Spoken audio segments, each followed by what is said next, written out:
Chim rê phơi tôi tép này cái chân chỉ tì cà rốt năng chỉ tì nặc rồi lắc cam với thi hàng mấy bờ đầm miền mong tì pi vơi mà chịu lụng nẹt tam pe với liên mong đợt đài. Bà sôm sva cung lụng nẹt dừng chụp một khnia tiệt đấy, bà chụp một khnia một đài là on miền prai pruเลยบาดสำหรับปึกนี้ไปให้เจ้าตัวแทนในชนบานตามด้านเรื่องเพียดีได้มาเรื่องเพียในชบามเป้าเต่าตลาการจังเตยจำเรียบจูนตัวแทนในชนnàyบาดหายเรื่องราวยุบมันนี่เมียนเกิดลางในกรณีครูธนาจราจรบัดละเมิดนังการจับคล้วนจนเจียดชันเลียงตามประปอนอินเทอร์เน็ตไอเมียนโปรเปรียดบ่ายจังตัวแทนในชนหนึ่งบานเชียบปรเมียนต่างอ้อนี่เป็นบันไตเตียนนี่ปันไตเจกายจับดามดำบงคือขยมปตอเพียเรื่องใส่กำนั้นสำหรับประปนดามแต่เจกาอ้อยได้แต่บอกได้โคลนไอบาดโดยซาแต่มาสมัยนี้ตระบานผลิตเป็นจูนตัวตลาดกาบาจังขยมตัวจุ่มเรียบตัวแต่ในช่วงหน่อยบานเชียบจมพูเรื่องเพียนี่บาเหมือนตอนบางสาวนากาที่ปันไตตระบานเป็นจูนตัวตลาดกาแต่ไม่เอาตลาดกาชาวประกันเป็นจูนตัวปอนตนีเกียบริสอบ้านนี้คือมาสมัยนั้นคือในตลาดกาสลาดบงริธนีพนมเปญนั้นเป็นลิเมียนเจเป็นลิคันเมียนเจบ้านเป็นจูนบรอหนึ่งสตรีกำนันปีนี้นี่เตาตลาดกาบ้านนี้เจงหายลานบ่อเป็นลิคันเมียนเจบางทีจูนก็นับปลอดภูพ้องบ้าโจเตาตลาดกาบ้าเจงบ้าโบตัวเต้นในชนปุ่งรงจำเมื่อละบ้านี่họ chênh bật lì muốn họ niếng chênh màu hới và đà hới thằng pi nè đã lan thằng cao thằng pi nè chụp kia tại đây là mà đào mốt thằng pi nè tại đây đó và tàu hới và vậy nó thằng pi đào chênh màu hới nè cái xe chờ nó nơi tờ la cá rung trăm lần phá chào crom rồi sao thế gồm nè cái xe trong phòng máy rương nướng oi ban cho bà thờiนี้มาได้ดอกบอคางใส่บาใส่กำนันบานี้มาได้บาดกอดเตอลำป้าใส่ยุมเนื้อมุกปลิธาโกนกอดอดคอเต้โกนกอดอดคอเต้นี่มาได้บานี่จีการเลือกลางดอกบอมาได้สตรีได้เต้าบานจับครูนหนึ่งบามือคือนี้นี่โดยชนีออสเลยละมาได้ก่อน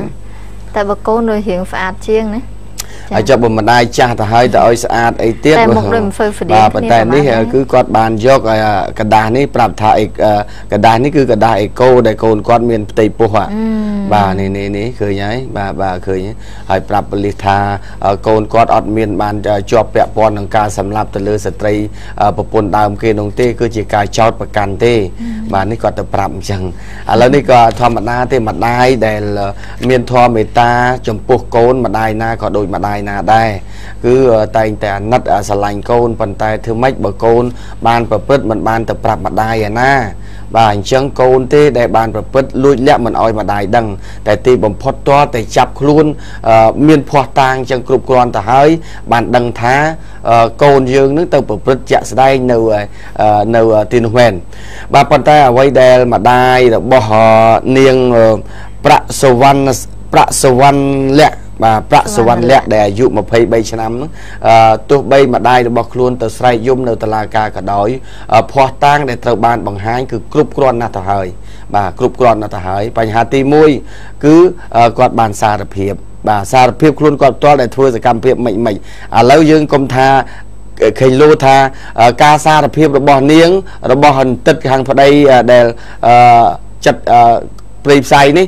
ถ้าใครตากากำเรียมกำให้เราบอกผลิใครตาไปเรื่องไปเหมือนเป็ดแล้วเรื่องในมวยทิศแต่มันไอ้ปากไก่บานนั่นคือตรองทามผลิบานเตยยกเครื่องอลังการต่อดอกเตี้ยเนียงนู่นตายังไม่ตัวเองบ่าคือตีมวยคือเป็นอะไรผลิจับดามสายชื่อจับครัวนั่งไงตีมวยบานแต่เราเคยโมโตชาลีแต่เนียงมันจีแต่ตุกเจ้านู่นโดยจะใส่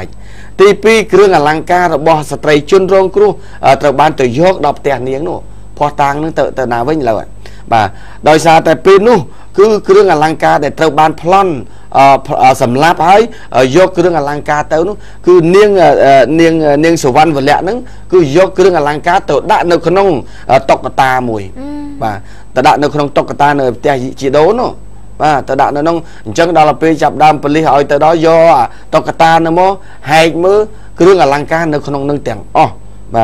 หอยบกึศสรบจิตตึกประไว้เนี่ยค để kêu là lăng ca tiếng nó miềnประมาณchỉ chất $30,000 សហរដ្ឋអាមេរិកឯណោះក្នុងនោះលុយសុទ្ធមានប្រមាណជាង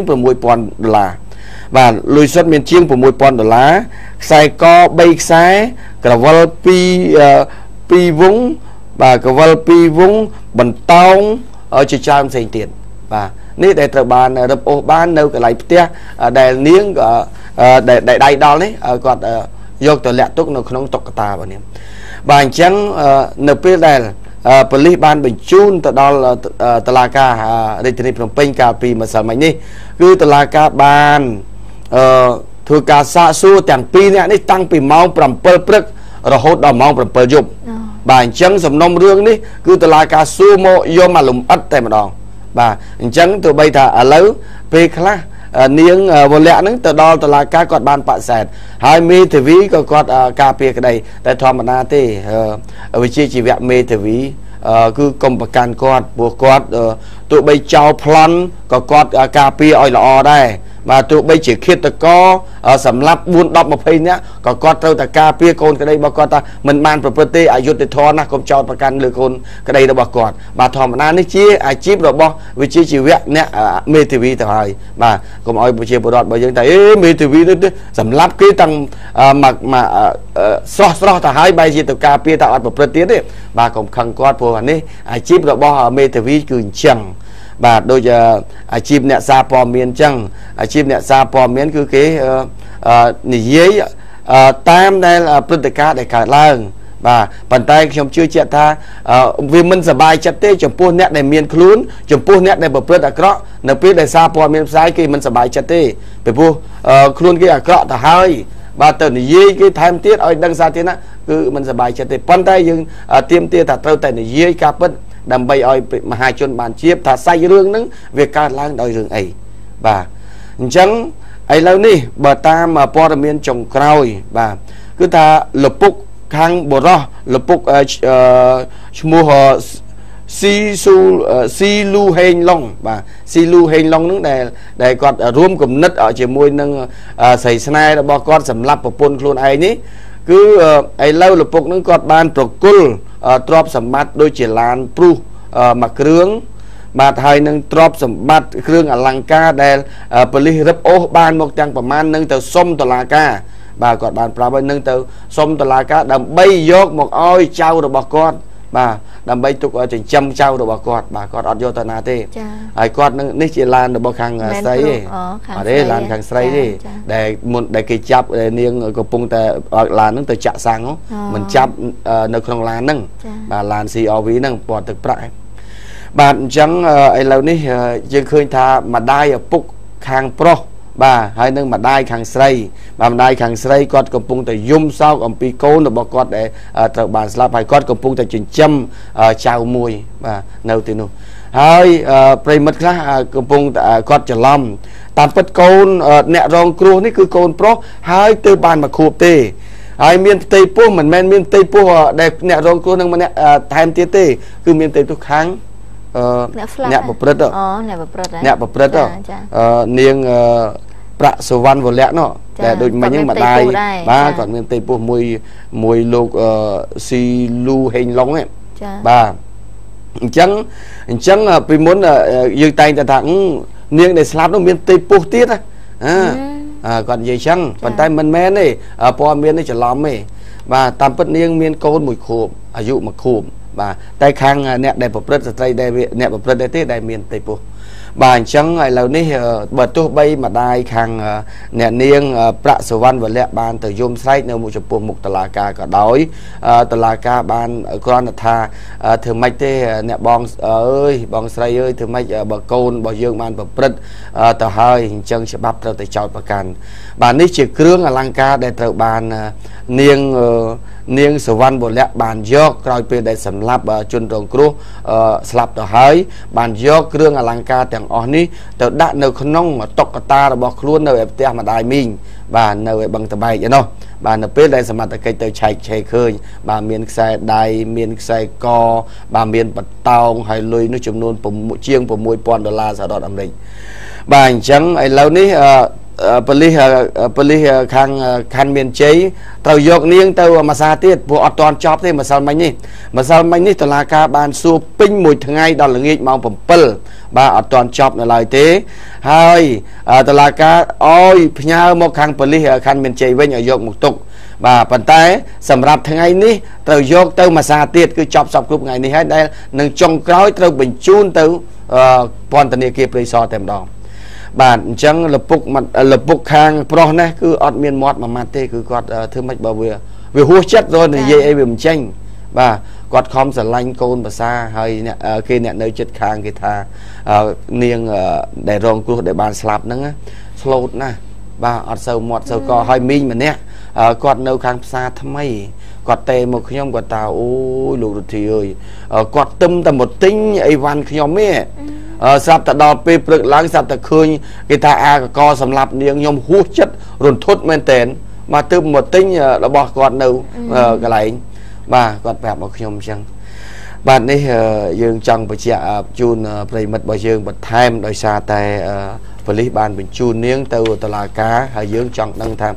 តើបញ្ជូនទៅគុកព្រៃសរហើយនៅតែចំពោះទោសទណ្ឌអត់ទាន់ដឹងទេលោកអ្នកណាបាទទោសទណ្ឌអត់ទាន់បាន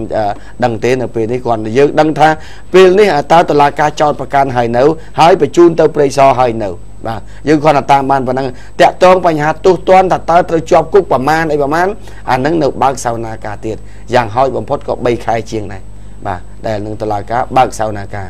បាទអញ្ចឹងចាំតាមដានជាមួយគ្នាទៀតបាទយើងចង់ដឹងឯងគ្រាន់ចង់ដឹងព័ត៌មានហ្នឹងតើទោសទណ្ឌគាត់ត្រូវបានតុលាការដាក់បន្ទុកប៉ុន្មានឆ្នាំបាទនឹងសូមបញ្ចប់សាច់រឿងប៉ុណ្ណឹងដោយសារតែម្សិលមិញនេះមានការបន្ទុះសារាយគ្នាបន្តិចរវាងម្ដាយខាងជនដៃដល់ស្ត្រីជនដៃដល់ហ្នឹងដោយសារតែគាត់បានយកឯកសារបង្ហាញតែកូនគាត់មានផ្ទៃពោហើយនឹងបង្ហាញតែកូនគាត់អត់បានប្រព្រឹត្តហើយទៅស្រែកយំជាមួយនឹងតុលាការក៏ត្រូវបានប៉ូលីសនៅប្រចាំតុលាការហ្នឹងទាញគាត់ចេញមកវិញមកបាទតែគាត់ណាទោះបីយ៉ាងណាក៏ដោយនេះជាទឹកចិត្តរបស់ម្ដាយទោះបីកូនជាឃាតករយ៉ាងណាក៏ដោយក៏នៅតែជាកូនដែរបាទទាំងយើងទាំងគេកូនទៅហើយមិនចឹងបាទប៉ុន្តែធ្វើម៉េចបើកូនជាអ្នកប្រព្រឹត្តអានឹងកូនជាអ្នកទទួលហើយបាទកុំថាឡើយថាឪប៉ុណ្ណាក៏ដោយតែកូនប្រព្រឹត្តតិចលូនទៅយកអំណាចឪម្ដាយទៅពាំងអានោះច្បាប់អត់អាចចោទអត់អាចចែកបានការពារចំពោះអំណាចរបស់ឪពុកម្ដាយដែលថាធំហើយកូនប្រព្រឹត្តបែរជាកូនត្រូវបានរួចទោសនោះទេបាទអញ្ចឹងទេនេះយើងកំពុងតែមើលទាំងអស់គ្នាដើម្បីឲ្យវាយុត្តិធម៌សម្រាប់ជនរងគ្រោះបាទអញ្ចឹងនេះដូចរូបភាពអញ្ចឹងទៅខាងម្ដាយដែលស្ត្រីសុវណ្ណវរៈហ្នឹងដែលគាត់ទៅស្រែកយំបាទកូនគាត់អត់ប្រព្រឹត្តទេកូនគាត់ត្រូវបានគេចោទប្រកាន់ទម្លាក់កំហុសទៅលើកូនគាត់តែប៉ុណ្ណោះហើយកូនគាត់មានផ្ទៃពោះទៀតផងអញ្ចឹងសូមអធិស្ឋានតុលាការសូមដោះលែងកូនគាត់ផងហើយប៉ូលីសថាអញ្ចឹងអ្នកមីងនៅខាងក្រៅសិនទៅទុកឲ្យតុលាការគេសម្រេចបាទរឿងនៅខាងក្រៅឬខាងក្នុងអានឹងតុលាការគេសម្រេចឲ្យភ្លាមបាទនេះគាត់យកกระดาษនេះទៅប្រាប់ដើម្បីចង់ប្រាប់ថាកូនគាត់អត់បានប្រព្រឹត្តអីទេបាទនេះសូមជម្រាបជូនប៉ុណ្ណឹងខ្ញុំក៏អាសូរដល់ម្ដាយដែរម្ដាយរបស់នាងសុវណ្ណវរៈដែរប៉ុន្តែធ្វើម៉េចកូនជាអ្នកដៃដល់ម្ដាយមិនមែនជាដៃដល់ទេណាបាទគាត់ស្រឡាញ់កូនអញ្ចឹងគាត់ថាកូនរបស់គាត់ជាទីស្រឡាញ់ប៉ុន្តែទីបំផុតឥឡូវកូនត្រូវបានបែកម្ដាយទៅហើយប៉ុន្តែចុងក្រោយគឺនៅពេលដែលតុលាការសួរហើយនាងសុវណ្ណវរៈនិងម្ដាយនេះបានជួបគ្នាដើម្បីផ្ដាំចុងក្រោយថាកូនសូមលាហើយលាពីម្ដាយជាទីស្រឡាញ់កូនទៅនៅផ្ទះនៅឯព្រៃសរបាទហើយម្ដាយនៅផ្ទះឲ្យបានសុខចុះបាទអញ្ចឹងនៅថ្ងៃនេះគឺគាត់ទៅលាម្ដងទៀតបាទត្រូវលាម្ដងទៀតព្រោះលាជាចុងក្រោយពីព្រោះត្រូវតុលាការចោទហើយគឺនាំទៅគុកព្រៃសរតែម្ដងបាទនឹងសូមបញ្ចប់រឿងរ៉ាវប៉ុណ្ណឹងហើយប្រជាពលរដ្ឋដែលកំពុងតែទស្សនានេះគឺចង់ដឹងរឿងនឹងថែមទៀតដែរព្រោះរឿងនេះវាស៊ីចង្វាក់ជាមួយនឹងរឿងមួយកាលពីប្រហែលខែមុន3 4 5 ខែមុននៅខាងគៀននៅខាងខេត្តស្វាយរៀងអីព្រៃវែងដែលថាសម្លាប់ប្តីដែរនោះប្តីធ្វើការនៅធនាគារអេស៊ីដានោះបាទអញ្ចឹងឥឡូវរឿងហ្នឹងវាស្តៀងគ្នាអញ្ចឹងដែរឃើញទេតែនោះស្រឡាញ់គ្នាតាម Facebook បាទនោះស្រឡាញ់គ្នាតាម Facebook ឯនេះស្រឡាញ់គ្នានៅចំពោះមុខ bà maintain mong bà ọt miền trong Facebook ấy bà sẽ lanh maintain mong hay sầm lấp maintain mong ọt miền sẽ lanh lên ấy lên mấy chị hào sòng xa lên nhé sẽ lanh maintain đó bà bọt cho miệng nữa bà chân xong phải chọc rương nâng phần năng tôi tên này chuyên bà vô sai ngày này cứ mà ngày tiết để từ lại cả xạ xù tàng pi nè nâng tôi chọnประกัน từ mình chọnประกัน tại cái miền sừng khâm ta mình chọnประกัน bạnอะไรยังเงี้ยจังปีเรื่องนี้ปตโจtừ cả lần này plan វិញម្ដងដែលជនសង្ស័យពីអ្នកហៅម៉ូតូដប់យកទៅច្របាច់ក plan នៅក្នុងវត្តស្ទឹងមានជ័យមិនបានសម្រេចចារបួសព្រះសង្ឃដល់ទៅ 3 អង្គ អ្នករត់ម៉ូតូដប់ម្នាក់ត្រូវជនសង្ស័យពីអ្នកហៅដឹកយកទៅក្នុងវត្តស្ទឹងមានជ័យរួចច្របាច់ក plan ចុះម៉ូតូត្រូវបានជនរងគ្រោះឬហើយស្រែកធ្វើឲ្យផ្អើលដល់ព្រះសង្ឃក្នុងវត្តរត់ទៅជួយប្រទូសរាយជាមួយនឹងជនសង្ស័យធ្វើឲ្យព្រះសង្ឃ 3 អង្គរងរបួសស្រាល ហេតុការណ៍នេះបានកើតឡើងនៅម៉ោង 9:30 នាទីយប់ថ្ងៃទី 16 តុលានៅក្នុងវត្តស្ទឹងមានជ័យភូមិថ្មីសង្កាត់ស្ទឹងមានជ័យខេត្តមានជ័យ ព្រះសង្ឃនៅក្នុងវត្តស្ទឹងមានជ័យបានមានសង្ឃដីកាឲ្យដឹងថាជនរងគ្រោះជាអ្នករត់ម៉ូតូដប់គឺមានវ័យជាង 30 ឆ្នាំជិះម៉ូតូ Fame 125 Free 010 ពណ៌ខ្មៅមិនចាំស្លាកលេខដឹកជនសង្ស័យពីរនាក់ទៅដល់ក្នុងវត្តស្ទឹងមានជ័យនៅខាងត្បូងព្រះវិហារស្រាប់តែជនសង្ស័យប្រាប់ឲ្យឈប់ហើយធ្វើសកម្មភាពច្របាច់ក ប្លន់យកម៉ូតូប៉ុន្តែពេលនោះជនរងគ្រោះខំប្រឹងរើបំរាស់ស្រែកបានពី3ម៉ាត់លឺដល់ព្រះសង្ឃគង់ក្នុងវត្តចេញទៅជួយហើយត្រូវជនសង្ស័យរត់ដេញទៅដល់ខ្លោងទ្វារមានបពពួក 3 នាក់ទៀតនៅឈរចាំខាងមុខខ្លោងទ្វារនោះប្រដាប់ដោយដាវសាមរ៉ៃដុំថ្មនិងអំបែងគប់នឹងអំបែងដបគប់ទៅលើព្រះសង្ឃបណ្ដាលឲ្យព្រះសង្ឃ 3 អង្គរងរបួសស្រាលតែប្លន់យកម៉ូតូមិនបានសម្រេចទេបានឆក់យកវិទ្យុតាក់ទងរបស់ជនរងគ្រោះមួយចាហើយប្រភពព័ត៌មានបន្តទៀតថាជនសង្ស័យគឺបានតដៃជាមួយនឹងព្រះសង្ឃដែលគប់នឹងដុំថ្មចោលអំបែងដបវានឹងដាវសាមរ៉ៃធ្វើឲ្យព្រះសង្ឃ 3 អង្គចានោះគឺរងរបួស ប្រកេះរបួសដៃនិងរបួសជើងទៅជនសង្ស័យរត់គេចខ្លួនក្រោយពេលដែលកើតហេតុព្រះសង្ឃប្រាប់ឲ្យម្ចាស់ម៉ូតូទៅដាក់ពាក្យបណ្ដឹងនៅប៉ុស្តិ៍រដ្ឋបាលស្ទឹងមានជ័យប៉ុន្តែម្ចាស់ម៉ូតូប្រាប់ថាគឺគាត់មិនហ៊ានចាធ្វើការប្តឹងផ្ដាល់ឲ្យទេខ្លាចខ្មាស់គេម្យ៉ាងទៀតគាត់ជាបុគ្គលិកអង្គការឆ្លៀតពេលយប់ទំនេររត់ម៉ូតូដប់បានជិះម៉ូតូត្រឡប់ទៅផ្ទះវិញបាត់ទៅចាព្រះសង្ឃនៅក្នុងវត្តស្ទឹងមានជ័យបានបញ្ជាក់ថានៅក្នុងវត្តនេះតែងតែមានជនបង្កប្រដាប់ដោយដាវសាមរ៉ៃដុំថ្មធ្វើសកម្មភាពប្លន់យកកបុកលុយទូរស័ព្ទជាញឹកញាប់ណាស់នៅក្នុងវត្តចាប៉ុន្តែពេលដែលជនរងគ្រោះទៅដាក់ពាក្យបណ្ដឹងចាហាក់ដូចជាមិនអើពើជួយចាត់វិធានការសោះបាទនៅកន្លែងវត្តស្ទឹងមានជ័យហ្នឹងយើងជាទូទៅនៅពេលយប់យើងតែងតែសង្កេតឃើញក្រុមយុវជនស្ទាវកាន់ដាវសាមរ៉ៃគឺនៅខាងមុខខ្លោងទ្វារវត្តខ្លះនៅខាងក្នុងពេលពួកគេពេលខ្លះយើងមិនដឹងទេប៉ុន្តែតាមប្រជាពលរដ្ឋខ្លះគាត់ថាក្រុមអ្នកខ្សែគ្រឿងញៀនទៅជក់ក្បែរចែកដីហ្នឹងតែម្ដងបាទនៅពេលយប់បាទនៅទីនោះបើសិនជារៀងងឹតយប់បន្តិចឯពិបាកអត់ហ៊ានចូលដែរហ្នឹងណារៀងស្ងាត់ដែរហ្នឹងបាទអញ្ចឹងគាត់នៅតំណងគាត់សុំធ្វើការរិះគន់ទៅលើខាងប៉ូលីសស្ទឹងមានជ័យអត់ព្រមប្រើកម្លាំងពិសេសណាមួយឬក៏សម្ងាត់ណាមួយដាក់ឃ្លាំចាំមើល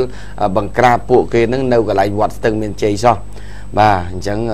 នៅក្នុងវត្តឬក៏នៅមុខវត្តគេតែងឃើញក្រុមយុវជនជុំគ្នាជារៀងរាល់យប់ហ្នឹងបាទនឹងនិយាយពិភាក្សារឿងអីទេបាទអញ្ចឹងចង់ឲ្យការសមត្ថកិច្ចហ្នឹងដាក់គោលដៅមួយនៅជិតវត្តហ្នឹងផងទៅដើម្បីសន្តិសុខប្រជាពលរដ្ឋរបស់យើងចា៎បាទនេះទៅផ្លត់ក្នុងវត្តតែម្ដងបាទឥឡូវយើងបន្តចូលទៅមួយករណីទៀតដែលកំពុងតែដាំបាយផ្ទុះហ្គាសចាផ្ទុះកំប៉ុងហ្គាសឆាប់ឆេះរលាកបណ្ដាលឲ្យរងរបួសធ្ងន់ 3 នាក់និងស្រាល 3 នាក់កម្មការនីចេញពីធ្វើការអង្គុយជុំគ្នា 6 នាក់នៅក្នុងបន្ទប់ធ្វើម្ហូបដាំបាយបិទទ្វារបន្ទប់ចិត្តឆឹងធ្វើឲ្យហប់ផ្ទុះកំប៉ុងហ្គាសដែលកំពុងតែដាំបាយឆាប់ឆេះរលាកពេញមុខដៃជើងនិងរបួសធ្ងន់ 3 នាក់និងស្រាល 3 នាក់ហេតុការណ៍នេះកើតឡើងនៅម៉ោង 5:30 នាទីល្ងាចថ្ងៃទី 16 តុលានៅបន្ទប់ជួលលេខ 25 ភូមិទួលពងរសង្កាត់ទួលពងរខណ្ឌពោធិ៍សែនជ័យកម្មការនីដែលរងរបួសធ្ងន់ 3 នាក់ទី 1 មានឈ្មោះថាហុំសភេទស្រីអាយុ 34 ឆ្នាំមករបរកម្មការនីរោងចក្រម៉ាល់ជូដែលស្នាក់នៅបន្ទប់កើតហេតុគឺរងរបួសឆេះខ្មៅរោពេញផ្ទៃមុខដៃនិងដៃទាំងពីរហើយនឹងជើងចាហើយទី 2 គឺឈ្មោះច័ន្ទមាសភេទស្រីអាយុ 36 ឆ្នាំធ្វើការនៅស្នាក់នៅជាមួយគ្នា គឺរបួសដៃទាំងសងខាងនិងមុខហើយទី3ឈ្មោះប៊ុនធឿនភេទប្រុសអាយុ26ឆ្នាំធ្វើការនៅស្នាក់នៅជាមួយគ្នាចាគឺរងរបួសស្រាលហើយនឹង3នាក់ទៀតរងរបួសអព្យាស្រ័យម្នាក់ប្រុសនេះគឺគាត់រងរបួសធ្ងន់និង3នាក់ផ្សេងទៀតរងរបួសស្រាលមានឈ្មោះហុំហួចភេទប្រុសអាយុ14ឆ្នាំនិងម្នាក់ទៀតឈ្មោះហុំសម័យភេទស្រីអាយុ15ឆ្នាំនិង2នាក់ទៀតនេះគឺជាក្មួយរបស់ហុំសដែលធ្វើការដែលស្នាក់នៅនិងស្រុកកំណើតជាមួយគ្នាប៉ុន្តែអ្នករងរបួសម្នាក់ទៀតគឺមិនស្គាល់ឈ្មោះទេប្រពន្ធព័ត៌មានពីជនរងគ្រោះបានដឹងថាបន្ទប់របស់ពួកគេស្នាក់នៅមានគ្នា6នាក់ក្នុងនោះស្រី5ប្រុសម្នាក់មុនពេលដែលកើតហេតុពួកគេចេញពីធ្វើការនៅអង្គុយជុំគ្នាក្នុងបន្ទប់តូចចាហើយបិទទ្វារបន្ទប់ជិតអង្គុយធ្វើម្ហូបដាំបាយជជែកគ្នាលេងខណៈដែលកំពុងតែដាំបាយស្រាប់តែផ្ទុះកំពុងហ្គាសបណ្ដាលឲ្យសាច់ពេញផ្ទៃមុខអ្នកដែលអង្គុយចិត្តចង្ក្រាន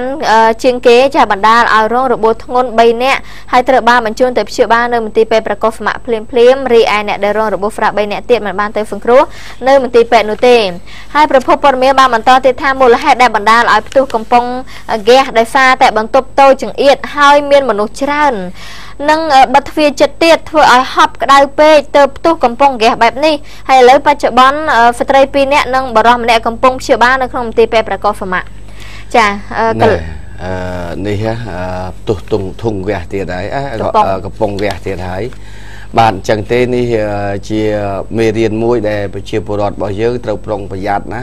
ធម្មតានៅតាមបណ្ដាផ្ទះមួយចំនួននិយាយរួមភាគច្រើនតែម្ដងដែលប្រើប្រាស់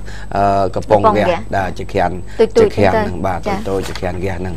បាទអញ្ចឹងទេបើសិនជាបានតែបើកឲ្យដាំបាយឲ្យកុំនៅចិត្តទៅតែបន្លក់បន្តិចម្ដងចាជួនកាលចាកាលណាដែលយើងប្រើអាចខានហ្គាសហ្នឹងកាលណាដែលយើងដាក់កំប៉ុងហ្គាសទៅវាមានកាលណាដែលហ្គាសធ្លាយគឺហ្គាសធ្លាយគឺវាចេញក្លិនហ្គាសមកហ្មងហើយកាលណាដែលយើងចេះតែធ្វើឲ្យរួចពីដៃយើងអត់ព្យាយាមមើលកន្លែងហ្នឹងទេគឺអាចផ្ទុះចាព្រោះថាបើសិនជាខ្ញុំគិតទៅត្រឹមតែបន្ទប់ហប់ចិត្តមិនអាចហ្គាសនឹងផ្ទុះបានទេមានតែយើងដាក់ទៅយើងចុចទៅហ្នឹងគឺវាហ្វាចអាក្លិនហ្គាសនឹងចេញមកហើយឥឡូវរឿងទាំងអស់ហ្នឹងជួនកាលពេលខ្លះយើងក៏អត់បានដឹងមុនដែរប្រយ័ត្នប៉ុណ្ណេះទៅបើថាដាំបាយហើយបើកកំប៉ុងហ្គាសហើយមិនបាច់ទៅចាំអង្គុយទៅចិត្តទេបាទដើរចេញមកឆ្ងាយអញ្ចឹងមកហើយចាំទៅអើតម្ដងបន្តិចឆ្អិនឲ្យនៅតែប៉ុណ្ណឹងបានណាការពារដែរចាពេលចុចហ្គាសចូលយើងស្មាតទៅយើងហិតក្លិនបន្តិចទៅដើម្បីគេថាយើងល្ងងក៏យើងល្ងងចាស់យើងហិតក្លិនមើលថាបើហ្វិនជាហ្គាសហ្នឹងវាហ្វាចចេញមកគឺវាមានក្លិនហើយចា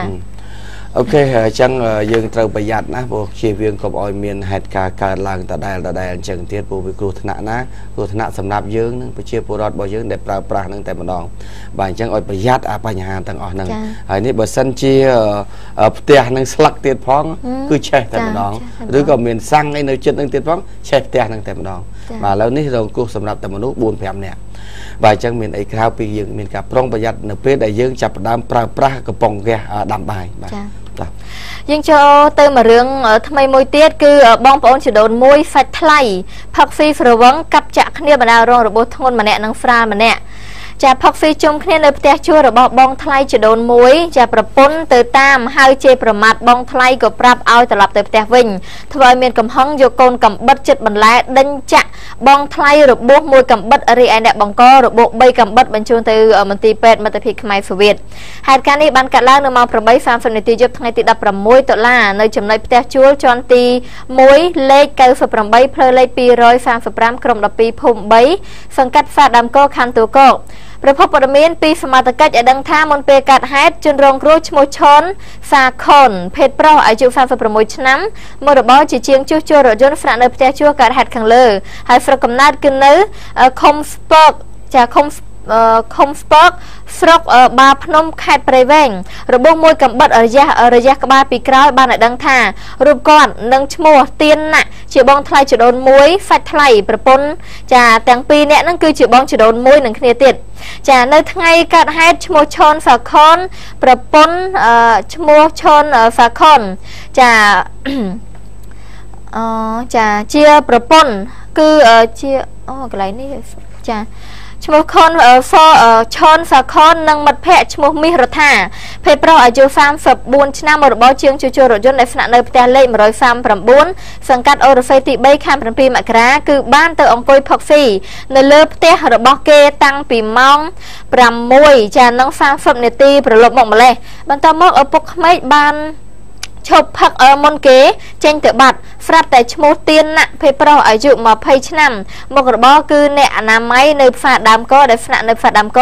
ហើយស្រុកកំណើតនៅឃុំបាភ្នំស្រុកអង្គរជ័យខេត្តកំពតរួមជាមួយនឹងមិត្តភ័ក្តិចា2នាក់ទៀតបានឡើងទៅផឹកស៊ីជុំគ្នាទាំងអស់គឺ6នាក់ចាមានស្រីម្នាក់ប្រុស5នាក់ចាហើយប្រពន្ធដដែលបន្តទៀតថាខណៈដែលផឹកចិត្តអស់ស្រា3ដបស្រាប់តែប្រពន្ធរបស់ឈ្មោះទៀនណាក់បានទៅតាមហើយជាប្រមាថនៅមុខគេឯងនោះធ្វើឲ្យបងថ្លៃឈុនសាខុនបានប្រាប់ឲ្យឈ្មោះណាក់ត្រឡប់ទៅផ្ទះវិញទៅកុំឲ្យប្រពន្ធមករករឿងទៀតស្រាប់តែឈ្មោះណាក់នឹកថាបងថ្លៃបណ្ដេញរូបគេធ្វើឲ្យគេមានកំហឹងក៏បានផ្ទុះទៅយកកូនកំបិតចិត្តបន្លែទៅចាក់បងថ្លៃសាខុនចាតែត្រូវសាខុននោះតដៃចាបតែបតប់វិញបណ្ដាលឲ្យឈ្មោះណាក់នោះរងរបួស3កំបិត1កំបិតរយៈចារយៈកន្លាក់ដៃខាងស្ដាំនិង2កំបិតទៀតត្រូវ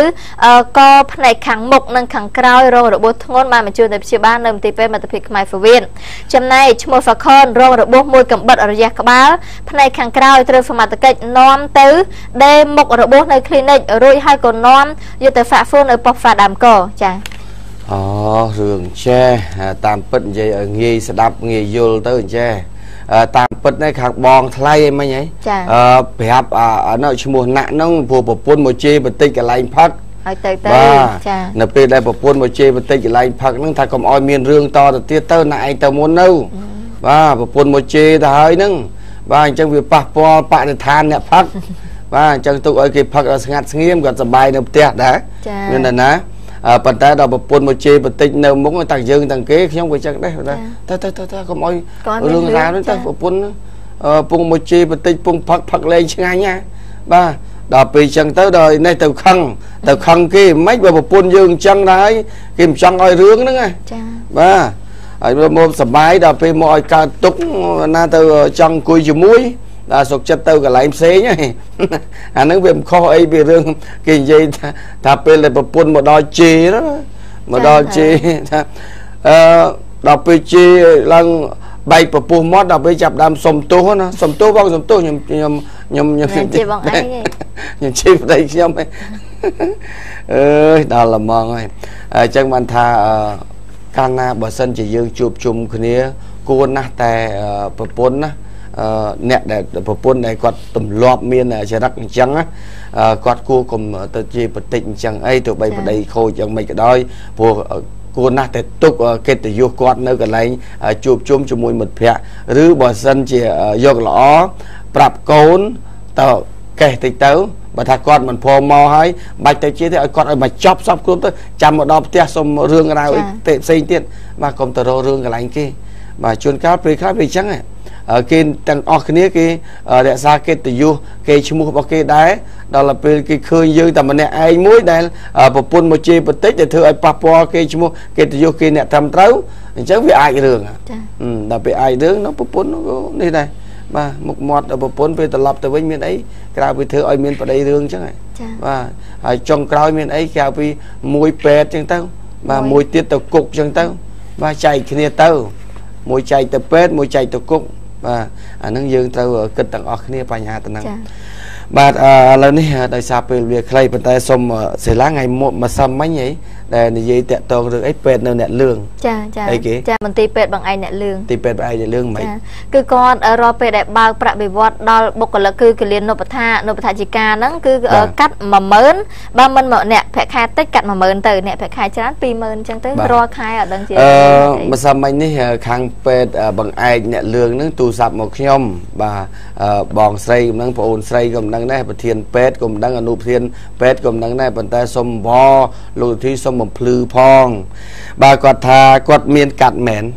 បាទកាត់មែនហ្នឹងគឺកាត់អញ្ចេះគាត់ថាអ្នកបាទមានប្រាក់ខែចាប់ពី500000ឡើងទៅចាប់ពី500000ឡើងទៅគឺអ្នកនោះគឺជាប់ពន្ធបាទជាប់ពន្ធគឺត្រូវកាត់ពន្ធហើយ ពុន10000បាទនឹងឲ្យកាត់ពុន10000ហើយមួយទៀតគាត់និយាយរឿងអីទេគាត់ថាមានគិតកាត់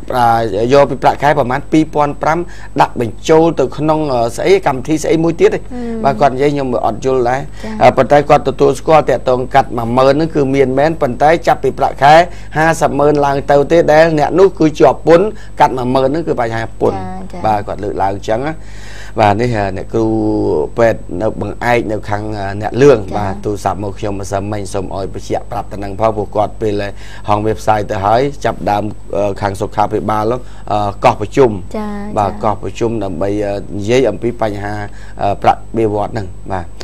បាទអរគុណណាស់ទូទាំងអ្នកជនសូមពេលសម្រាប់បន្តិចសិនតិចទៀតយើងវិលមកជួបគ្នានៅវគ្គបន្តហើយនឹងវគ្គសម្រាប់នេះទូទាំងអ្នកជនប្រកាសជានឹងទូរស័ព្ទមកខ្ញុំហើយមានរឿងរ៉ាវអីខ្ញុំនឹងទទួលកត់ត្រាថាតើមានកង្វល់អីខ្លះ